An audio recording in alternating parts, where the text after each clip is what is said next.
just as long as you guys can hear me. And luckily, like I said, Katie's going to be mostly running the meeting, so which is awesome. But yeah, so I'm out in Colorado right now for a work trip, and all of us were flown out here, and so the bandwidth is a little strained. But all right, Katie, with you here, would you like us to go ahead and get started? How are you feeling? I feel great. I think we should definitely kick it off. All righty. Well, hi everybody. Like, so excited to be here for our second Rewildology Book Club. And we even have Doug here today, the author of the amazing, well, I would show it, but my camera is off right now. There, thank you, Katie. Represent the Wolverine Way. And so excited to go through this book, Doug. It was so good. I so enjoyed our conversation. When we sat down for the interview, it was wonderful. But since this is a small group, I won't go too much into detail about rules and regulations. Just be nice, be kind. If there's any sensitive topics, like let's just go into those discussions mindful about anything. But otherwise, like, let's have a lot of fun. This looks like so Katie, if you want to go ahead. I just say this looks like a really tough crowd, so we're going to need some rules and regs. Yeah. But we'll get through it. Yeah, we definitely will. And Doug, it's a pleasure to meet you. Obviously, if we're here, we all enjoyed the Wolverine Way, and I know we have international folks that wish they could be here, but due to the time zones, we know it can be a struggle. So I'm hoping for the next, 40 minutes or so, we can ask you some questions and hear more about your story. Okay, you bet. Yeah, so yeah. I guess I'll kick us off. From my time working with Polar Bears International, I always think about polar bears and their migration in late October. But I can't help right now but thinking about Wolverine kits and how they should be in their dens right now, ready to emerge in May. So how often do you think about animals that you've studied with the changing of the seasons? It's a good question. A lot, because I live in mountain country. I'm based in Whitefish, Montana, not far from the entrance to Glacier Park, and in an area we call the Crown of the Continent. It's about a 150-mile north-south stretch. It's transboundary. It goes up into southern Alberta and British Columbia and down partway through Montana. And it's got all the native animals that belong here, right, which you can't say about that many places in the world anymore. And seasonality here means not only but horizontal migrations, because we're dealing with severe winters in the mountains, and we've got mule deer and elk and antelope that are going hundreds of miles out onto the prairie or into drier areas during the winter and then coming back. And people, it's interesting that, and grizzly bears, they're down in the spring with the first green up in the valleys, and then they're down again in the fall when the berries have dropped off in the high country, and they're out on the prairie in places people haven't seen them in a while. They're doing pretty well, but it's interesting how people come to places like Glacier Park and they say, well, these are park bears, or these are park elk. And they think of it as a stronghold for wildlife, and they don't quite realize that they're using the whole ecosystem at different times of year. And so if you step outside the park, where is your hoof or paw? What kind of acreage is it on now? Is it on a rancher that doesn't like you if you're a predator? Or is it a jurisdiction that is, rapidly logging or, doing some kind of other major habitat change? And getting people to think of the natural world as this flow, constant. And then at least corridors between seasonal habitats and between parks and other reserves, so that they can exchange genes and they can meet their needs throughout the year, is super important. So I guess I'm rattling on here, but I think of these animal migrations all the time because at the very least they're going from, say you're a grizzly, since we're on bears, you're up at the tip top of the mountains in late fall. You may be digging up roots or digging up marmots and ground squirrels that have gone into hibernation. But you're going to be coming back down the mountain not too far because you need to den somewhere where there's a heavy snowpack for insulation. But in the spring, you're going to be down in my front yard here in the valley bottom. And I've gone out with bear conflict managers who get calls from homeowners about, there's a grizzly in my, on my deck. Well, did you take in the dog food? Well, I never thought a grizzly be down here eating dog food, and and so on. So the animals remind us all the time of their need for more space than we've allotted them. Yeah, I really appreciate that insight, because Brooke came and visited Colorado with me a little bit ago, and we went to go see the elk rut, which we kind of know when that happens. And when she was here, the elk were not doing anything, and we were expecting to see a ton. So even we have witnessed these shifts with the environment right here in Colorado and in my own backyard. Sure. Mountain country too. Well, my wife pointed out to me a live cam that is, I guess, one of the most popular viewing. It's on a regular TV channel. You can click on it at any time in Sweden. And it's the moose migrating because they do it like clockwork. And they go quite a long distance, and they just set up the cameras along the route, and everybody in Sweden is following the moose's movements through fall and spring. So that's kind of cool. That is really cool. I know that it's been some time since your book came out, so I'm just wondering, what are some of the updates on Wolverines? How have they been impacted since your publication of your book? Okay. Well, I wrote the book because they were on nobody's radar, and they were being trapped still in Montana. And I went through wildlife biology and wildlife management, and I sort of get how the agencies think, but the downside is if we're getting a lot of animals, if we're killing a lot of animals, in the Wolverines case, trapping a lot of them, there must be a lot out there. And they're not accounting for, new access into the backcountry and how many people have got traps out and that sort of thing. So the big fight at first was to end trapping, and that took a lawsuit by the Western Environmental Law Center and Earth Justice and some others. And they had been denied many times, but it finally got that through because it got to the point where nobody was able to find wolverines in very many places anymore. And then there were maybe 4 different attempts to list them as a threatened or endangered species south of Canada. And they were all turned down for biopolitical reasons over the years, going back to the 80s, and made another run at it, again with the help of some of those same legal firms. And we got them listed as threatened. And so all of a sudden, when the Forest Service giving us 5-year plan for management of, how many roads are going in, where are they going to be cutting trees, this sort of thing, or for recreationists, where is snowmobiling going to be concentrated, and where just good old healthy backpackers like us, where are we going to get a little bit too busy during the denning season?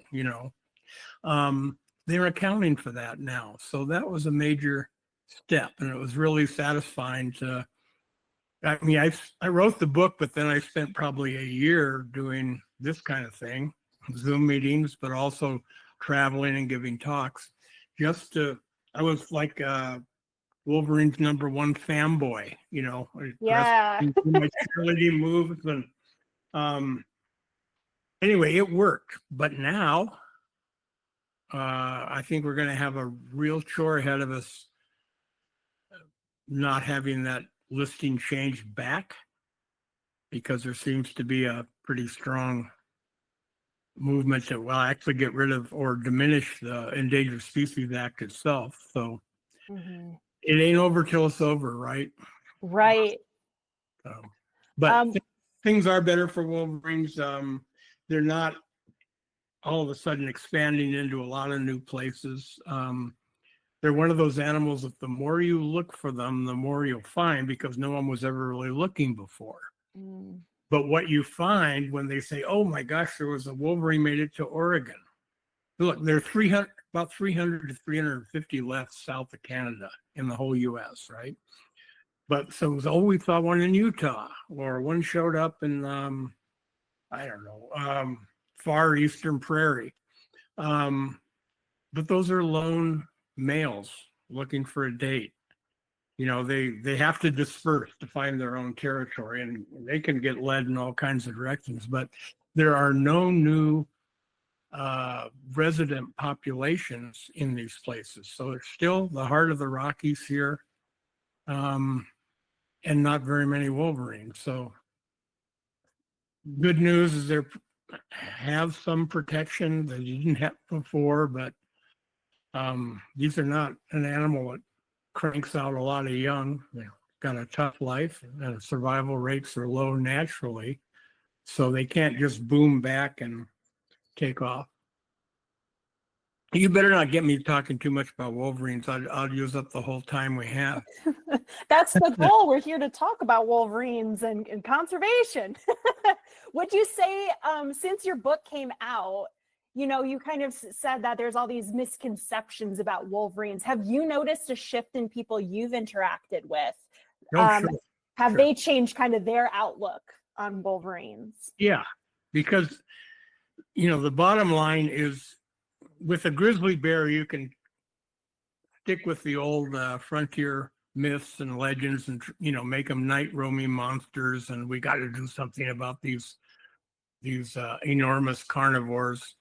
You can't, you know, it's pretty hard to do that with the wolverine. They weigh about 35 pounds. They don't come down to where livestock is, as a rule, and they don't cause problems. And there never been a case, despite some stories, of one harming a human. I mean, if you sit around with a certain group of guys, they'll like, oh, you know, there I was surrounded by these monsters, these flesh ripping monsters. But so all people had to do was find out that they were, you know, they're here. They're actually quite wonderful. There's, you know, they're the biggest packet of energy and power and mountain climbing abilities and all kinds of cool stuff. They can back off a grizzly bear from a carcass. So that's 35 pounds versus at least 350 pounds, and sometimes more like 700. And that takes a lot of attitude and a real ferocity, but that's their niche. They do a lot of scavenging. And the more, and also they take care of their young. People just assumed, as they often do about carnivores, that they're nasty, solitary, don't have a family life. You know, if they see their young, they'll eat them, you know, as adults.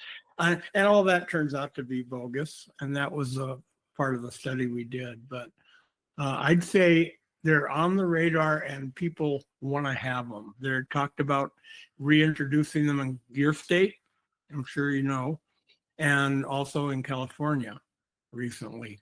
And they'll be allowed back into Oregon if they make it down there and can endure. So Awesome. Brooke, would you like to jump in with a question?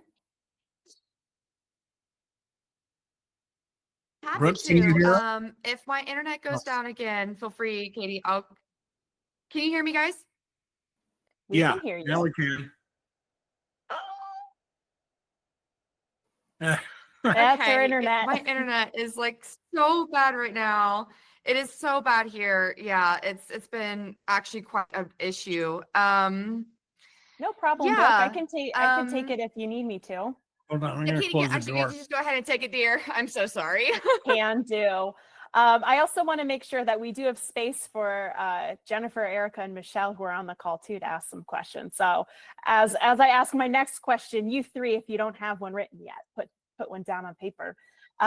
So my next question for you, Doug, is actually about the way that you wrote this story. So I noticed, I mean, who couldn't, that at the beginning of every chapter, you pull out some very wonderful quotes.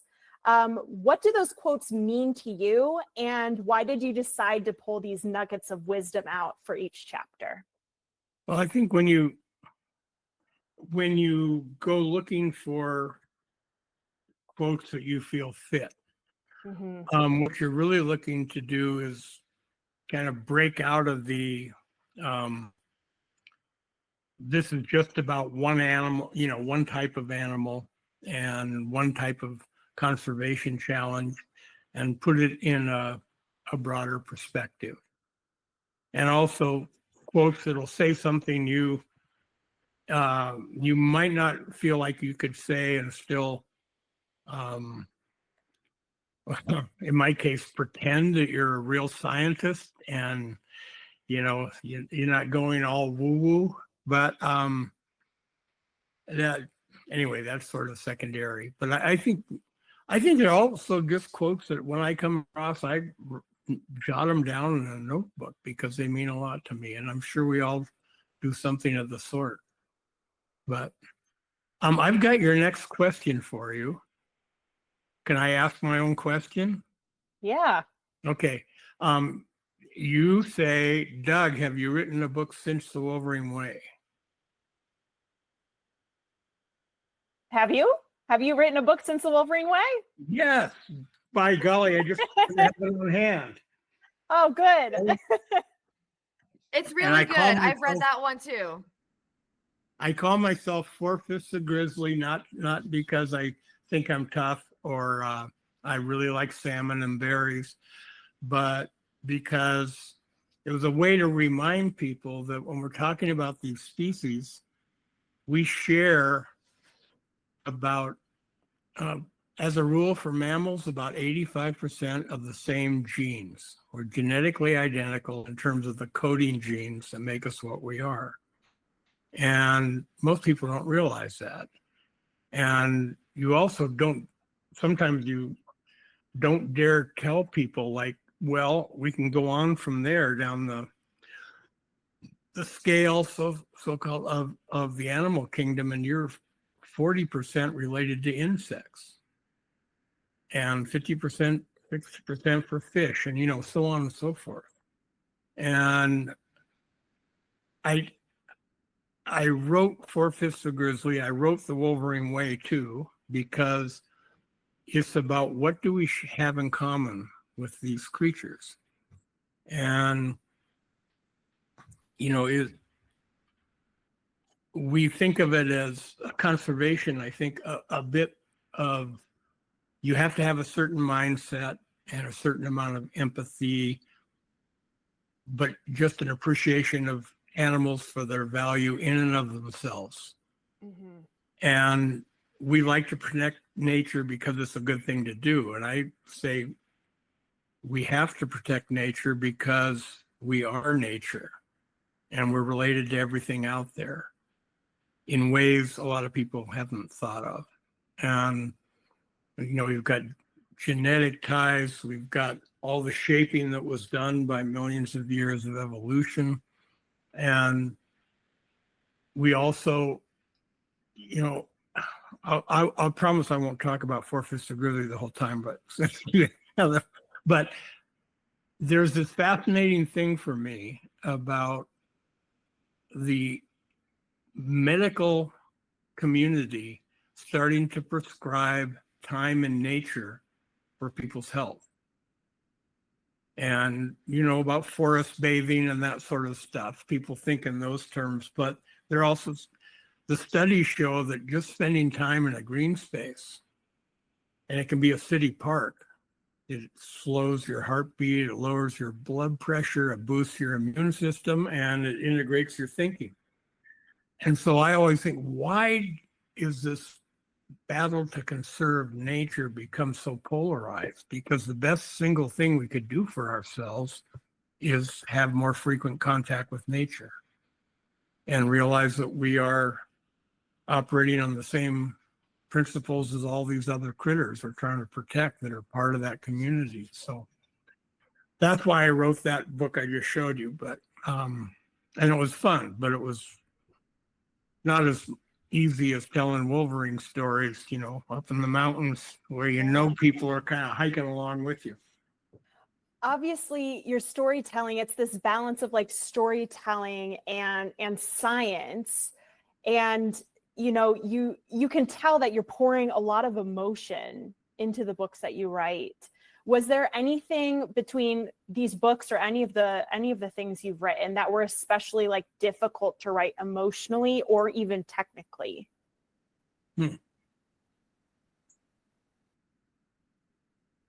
No, I spend more time trying to find a way to, what you say, with that mix of stories and information, not write things that will let a skeptical reader, many of whom are kind of quick to categorize you as an environmentalist or, you know, put you in some pigeonhole so they can dismiss what you have to say. That takes a lot of tweaking the language, and also it's very difficult to talk about animal behavior because on the one side you've got people that don't think animals are capable of, you know, emotional complexity or reasoning and that sort of thing.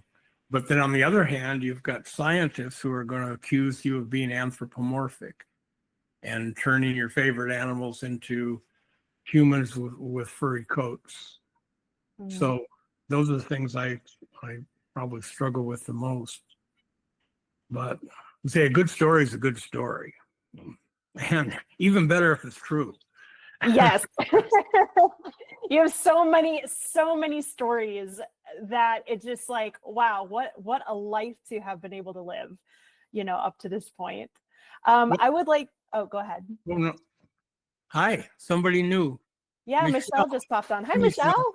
Welcome. Hi, I've been here listening. I just put my camera on. You look like you're in a nice forest or near one. And I'm going to have to cut out early. So I just want to say, I'm on Long Island in New York. Yes. And I absolutely loved the book. So I definitely wanted to make sure that I had a few minutes here to listen. And your sense of humor is awesome. And I'm definitely going to pick up your next book. And that was going to be one of my questions because I really want to read something else by you. And thank you for all your work. Sure. And just you had an amazing, adventurous life. So that's awesome. Well, that was. And you continue to. Go ahead. Yes. I don't want to interrupt you and complimenting me. Last thing I want to do. But I wanted to say I do write books as often and put as much energy into them as I can. And you throw them out there into the ozone and kind of hope they do some good.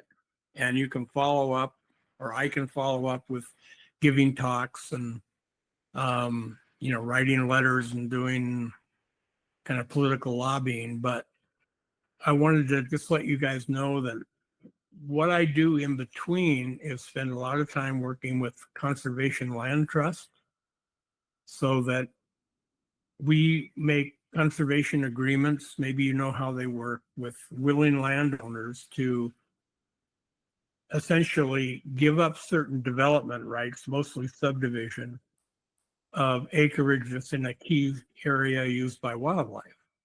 Keep ranching, keep doing some, selective logging, keep farming, whatever. But the animal needs this streamside vegetation, or it needs to give, the elk are going to calve in this forest over here, so don't do your logging there in May, that kind of thing. And, 1/3 of the country is public lands, and you can get as involved in politics and policy as you want over that.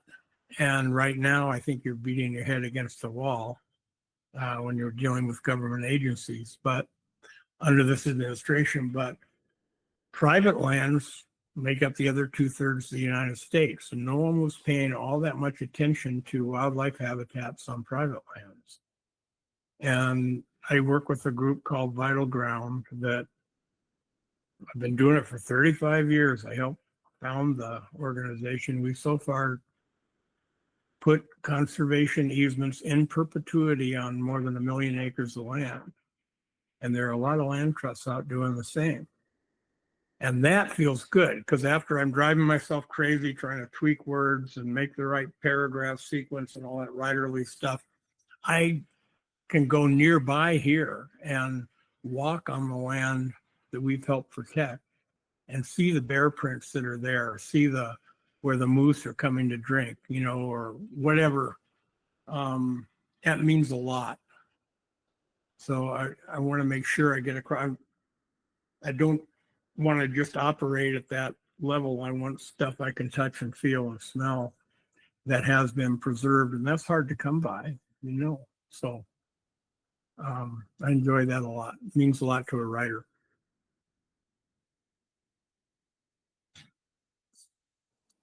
Did anybody else have any questions at the moment? I just wanted to ask, you were mentioning, some of the, you have to be a little sensitive to so many different audiences, and so that people can actually receive the message that you're trying to get across in the book. You've got to be, cognizant of how scientists think, and you have to be cognizant of how the public thinks, and you have to be cognizant of how, local governments think, and you have to be cognizant of how the public thinks. And you were talking a little bit about this, this practice, at least for, this overriding sort of scientific sentiment about anthropomorphizing animals. And I'm just, I have been involved with all kinds of animals for my life, and I've read a lot, and I've paid attention to a lot of scientists and researchers who talk about these things, and I'm noticing a real shift in a few pretty vocal scientists, where they're really putting forth the idea that anthropomorphizing animals is not that nuts. It's really not, and it's not that unscientific either. Yeah. In fact, we've really been missing, you've got the Franz de Waals, and you've got this a dog trainer whose name is escaping me at the moment. I have all of her books. She's freaking unbelievable. She's a PhD in zoology, I think. But she talks about it very much when she's discussing dogs and dog training and the personalities and the emotions with these animals. Sure. And so I'm just wondering, is this anti-anthropomorphic kind of thing still so intact? No, and it's not because we all have the same kind of intuition about it, or come back and say, I was just talking to my dog, and my dog told me, blah, blah, blah. Yeah. It's the anthropomorphism stuff is really interesting, because scientists got a huge dose of it starting in the Victorian era, and it's warm and fuzzies. And then they distinguish themselves by saying, well, I don't even care about the animals that I study. I'm just all data all the time. And then the animals start to, with whether it's mirror tests or watching, now that we've got tools to put automatic videos out in the landscape, see them caring for each other, see them self-medicating. and or you could just say reasoning abilities. There was a guy named I'll think of his name, Bernd Heinrich, who studied ravens. Oh yeah, I know. Yes, I know about him. Yes, And indeed. what I- That's what I fabulous. was- research. Yeah, what I remember is he just got a long tube and he put a salamander in one end or something tasty, maybe a I don't remember frog, this, but yeah, okay. and the ravens would study it and then they'd run around to the far end of it and wait for it to come out.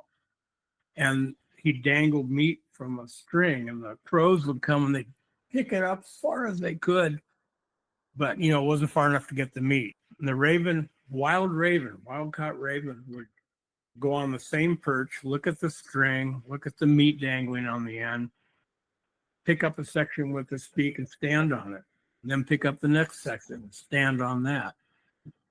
I mean, this stuff goes on all the time, and I've never had a particular problem relating to it because I've worked with the likes of elephants and killer whales and these animals that have bigger brains than we do, and not only see, learned behavior passing on from generation to generation, but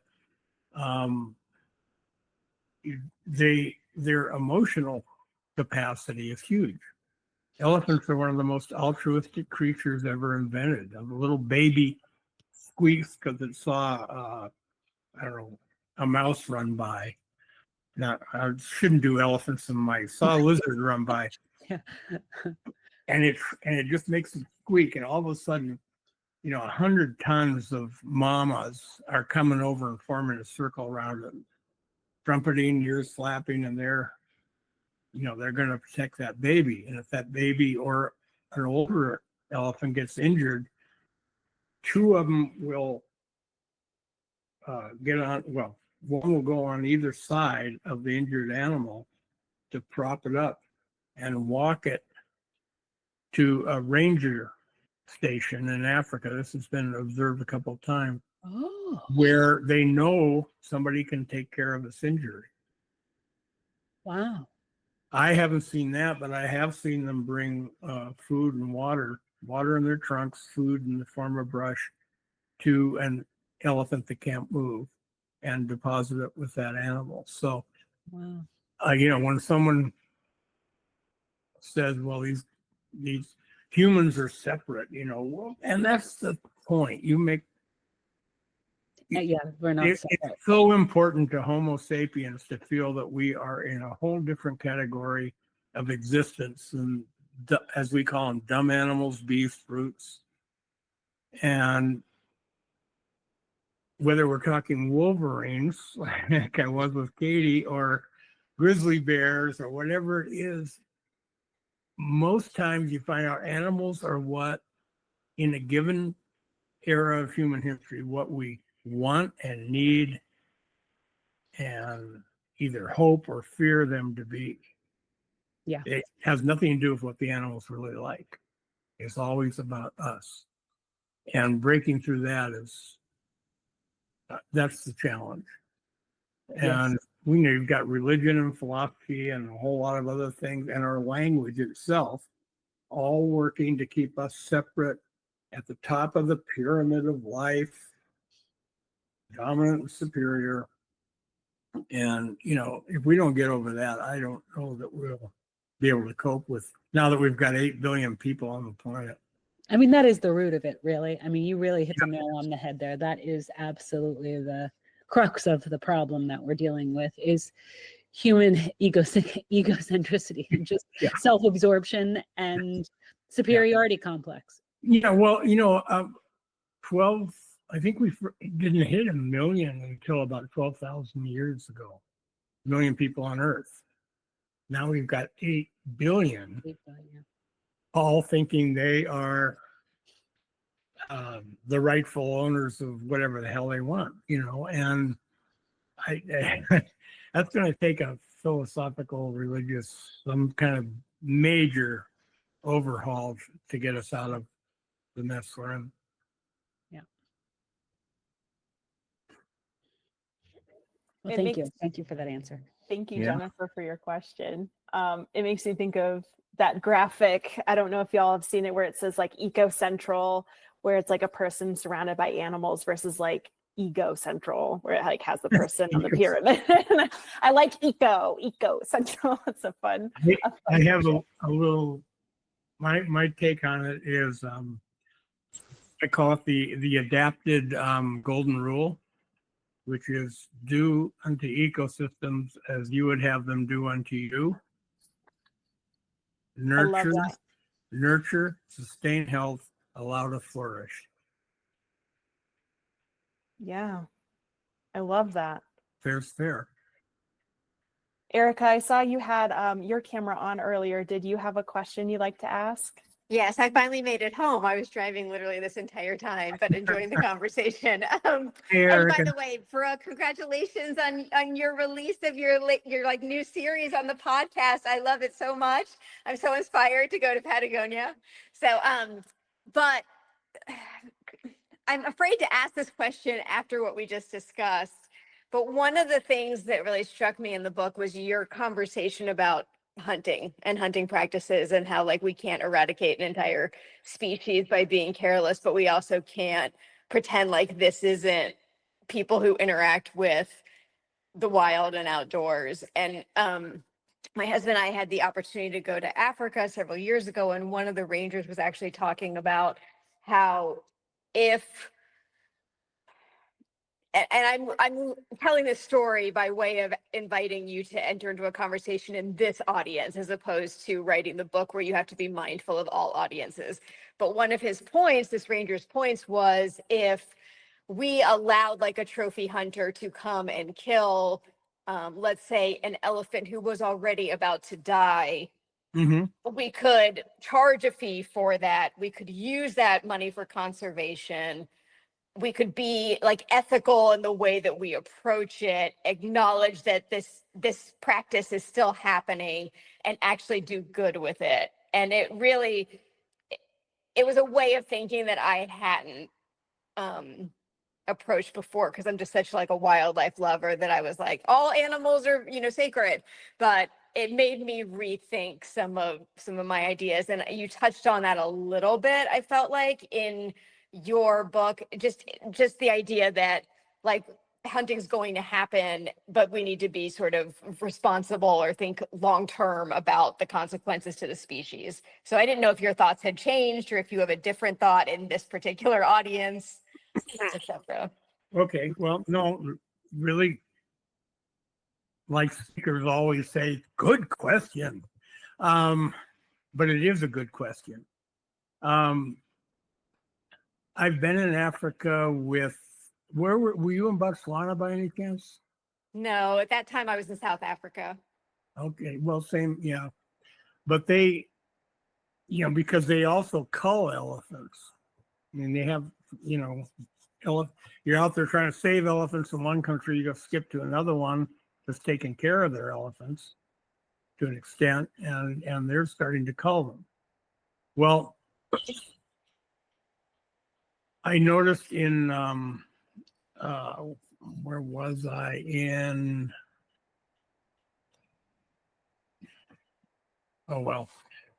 One place where they were culling elephants, they tried to do it so that they would eliminate whole family groups, because they realized elephants are, and to their credit, realized elephants learn very rapidly, and if any got away, they would spread fear to other elephants, fear of humans.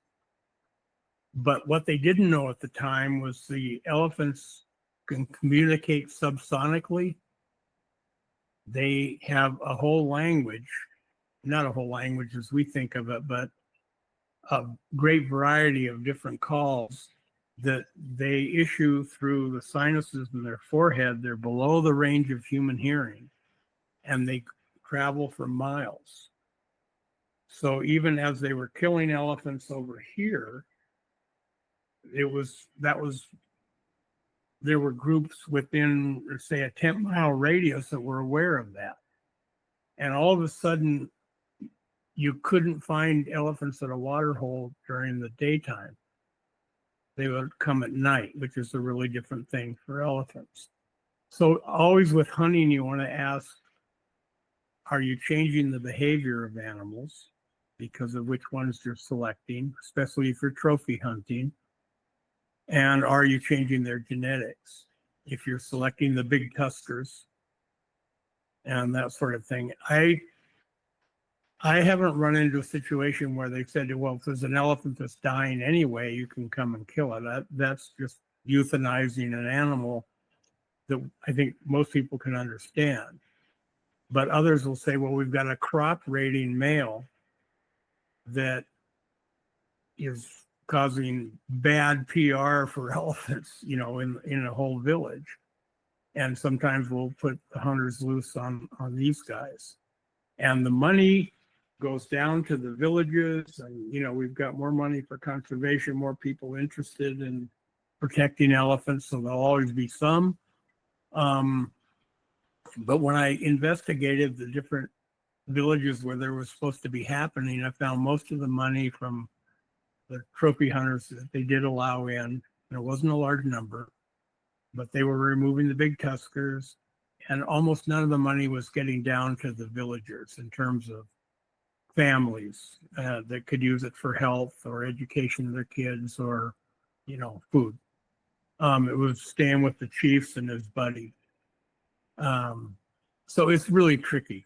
I'm not trying to evade the question by saying it's complicated, but I just say hunting is practiced in most places does not, especially trophy hunting, is doing the opposite of what nature does, which is select the fittest animals to pass on their genes. They take the biggest, fittest, healthiest critters. And it also is disrupting social systems. So if there's a way to do it, I'm not, I don't have any kind of blanket anti-hunting philosophy. And most of my friends here in Montana are at least out during deer and elk season and all that. But it can always be better managed. So I'll leave it at that. I could get wound up. I work with whalers, guys out killing whales, and I draw the line at some of that stuff, or shooting gorillas, but yeah, you have to pick and choose and just try for small improvements. I think it's the best we can do at this point. And more of the money hunters are willing to pay. I mean, I went out with a guy who was paying like 50 grand to get a trophy elephant, and he paid another 25 grand to bring a guy over to make a video of this hunt. And that kind of money would go a long way in Africa if it were, saving lands and habitat and that kind of thing. So lots of room to improve. So I'll shut up on that one. Thanks for a really tough question. Thank you. It's an insightful answer. Doug, since we're talking about, elephants and whales and wolverines, I mean, you've worked with so many awesome animals. And I know in your journey, you started with goats, and we heard a little bit about this with the podcast you recorded with Rewildology with Brooke. How did you end up taking all of this and becoming a writer? I know you've done some things with National Geographic. How did you get into that space from being a biologist?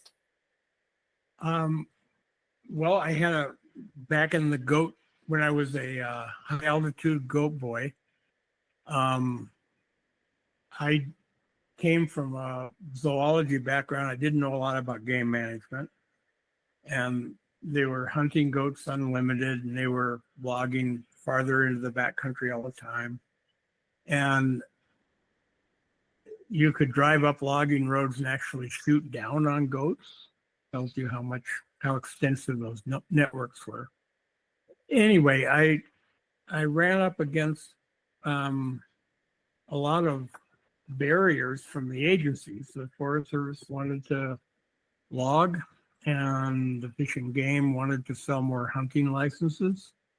And I said, well, nothing about, I'm not against any of that in principle, but what you're doing is here's the evidence from the research I did. You're just putting goats on a downhill slide to oblivion, and you're doing the same with grizzly bears and other critters.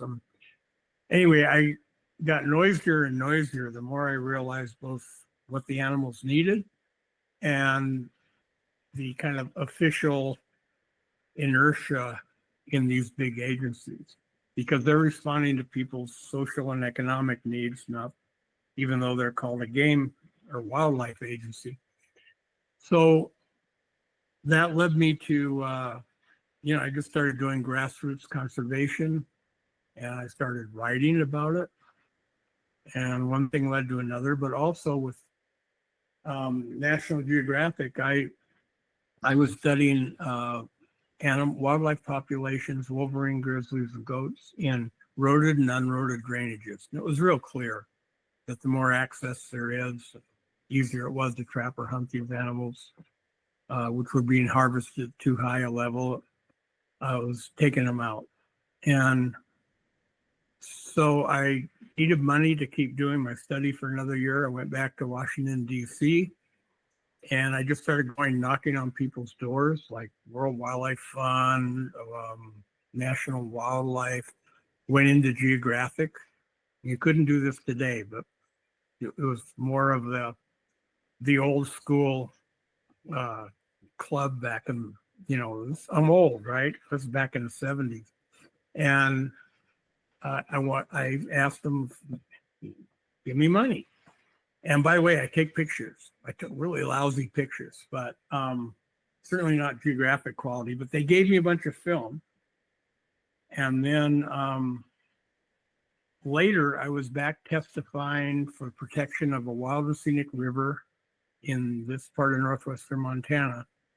I talked in front of a legislature, house, I think it was a House committee, and gave a heartfelt plea about this river because I lived on the edge of it. And when I was done, a woman came up to me and said, I'm from National Geographic. You're that guy we gave some film to and a couple $100, a couple of years ago.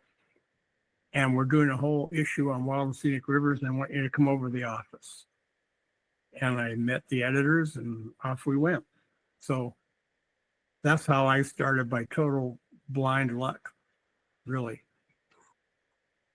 But oh, I know, they asked me, have you written for other, the Geographic editors say, have you written for other outlets? And say, oh yeah, all the time. And I'd written for, the local newspaper, a couple of, things where we're Xeroxing copies to hand to people, little grassroots stuff. So I love that. I just got lucky. And it's just continued to grow from here, It's look how many things you've published later, all because you went knocking on doors and just asked for an opportunity. I think that's a good reminder for all of us that, you're not pigeonholed into a certain area. You can always go and network. Well, and you guys, obviously, everyone we've talked with so far, obviously read a lot, and you're friends with the language. And I grew up surrounded by books and about everything, but good stories, but also adventures of explorers, so when I kind of surprised myself when I sat down to write, I said, geez, this comes pretty easily. It can always be improved a lot, but fortunately I was able to make that transition. But and that is a big gap. A lot of the scientists I know I wish I were half the scientists they are, but they send me their stuff to edit, and I have to call them back and say, boy, don't quit your day job, man, because you this is unreadable. Oh gosh.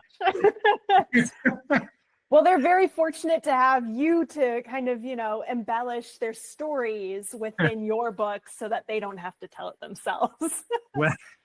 Well, I wish more. I mean, you know, it's nice not to have too much competition, right? But no, I think scientists should be forced to take crash courses in public communication. Yeah.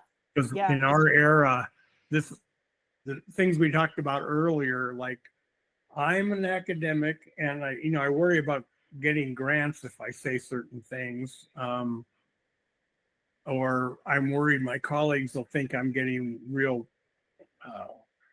woo, I've been smoking dope or something because I said I cared about these animals. I said I thought they were playing, and that kind of, I said, we don't have time for that anymore.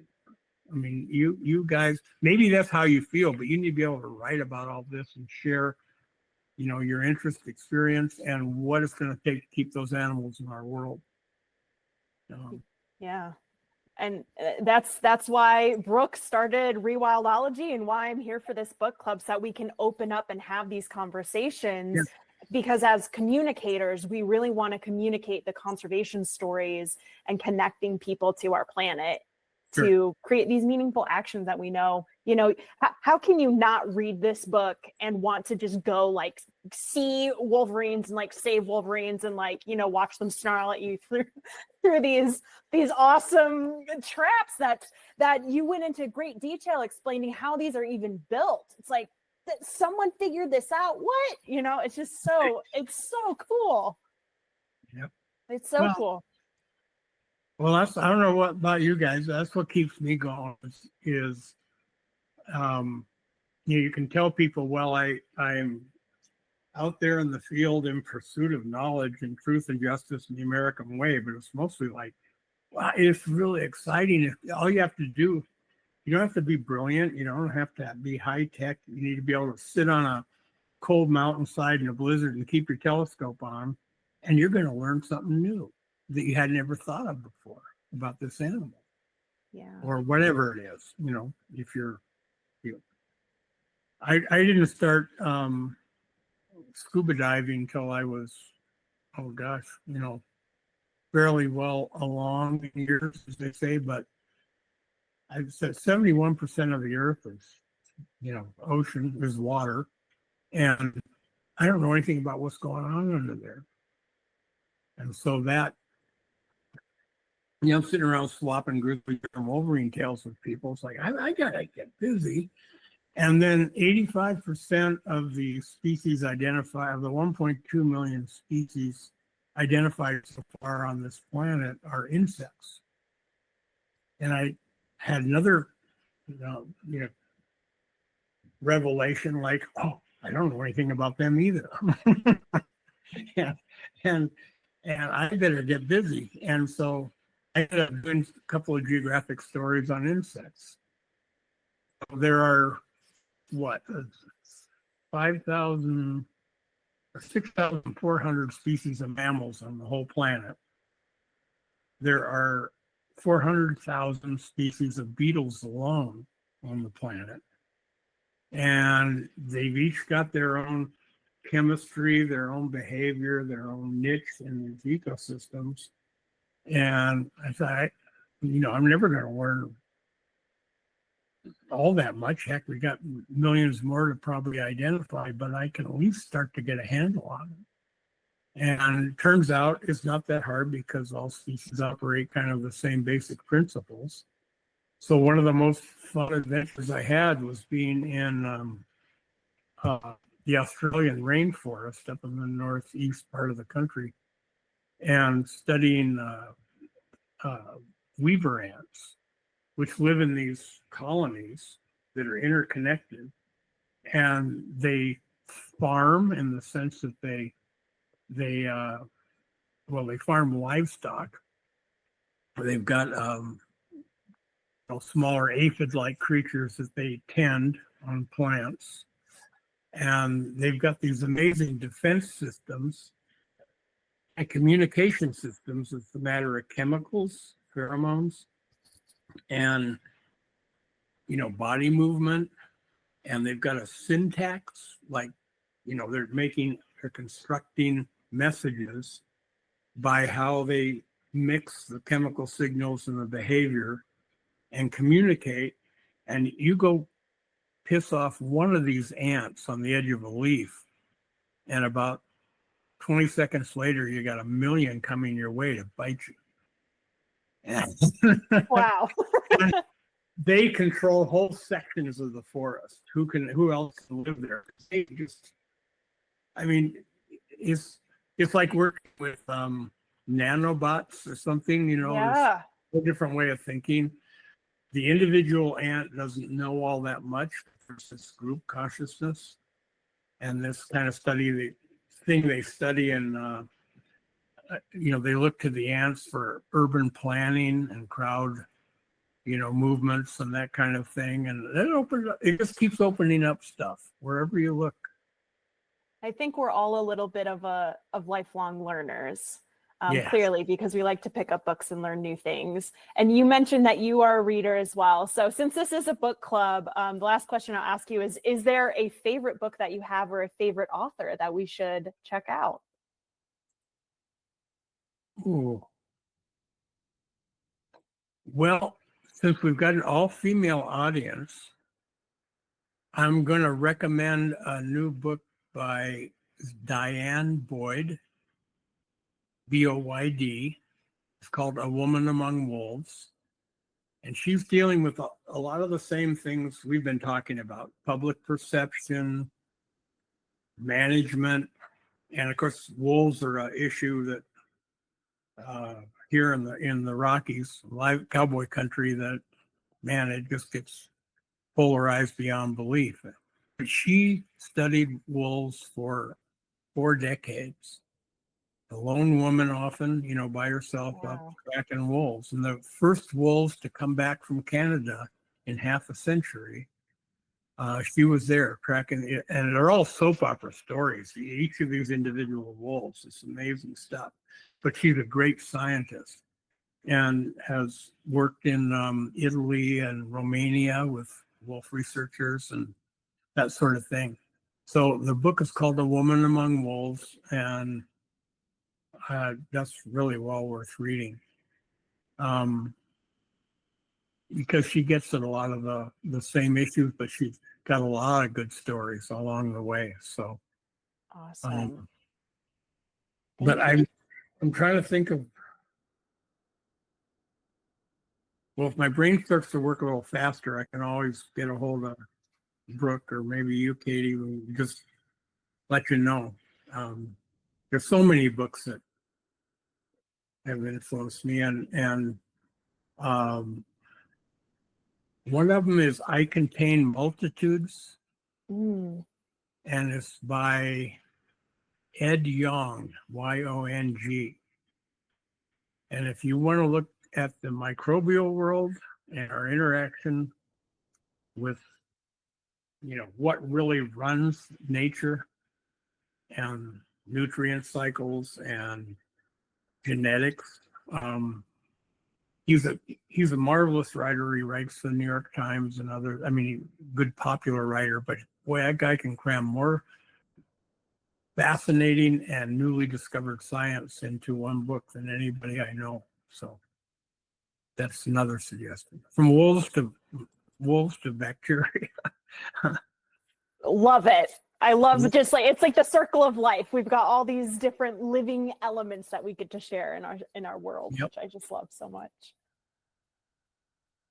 Well, I have to say, Doug, this has just been an incredible conversation. Obviously, like, your story not only taught us about Wolverines, but I just feel like you just have so many words of wisdom and these life lessons that I think all of us can take something out of it and learn from, you know, chasing our curiosity and wanting to quench our thirst for adventure and to just stop and appreciate the nature around us. So thank you so much for spending some time with the community tonight to share your story with us.